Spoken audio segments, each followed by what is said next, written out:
Mangga, harvest tayo ng mangga dito sa ating hacienda. Ayan, pwede lang kunin, nasa bubong lang, pero hindi natin kukunin yan kasi si mama na kukuha niyan. Kukunin yung mga abot-abot niya lang. So okay na. Let's go, baba na. Kumuha ko ng mangga para sa mga kapatid ko. Sa kay mama, sa mama ko, ni Mama Ludi. Hati na lang sila ni Mama Lisa.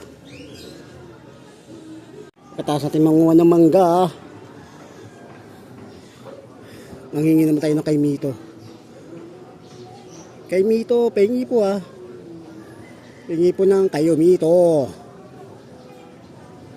Let's go. Hahaha. Nakakuha ng kay Mito kahit papaano.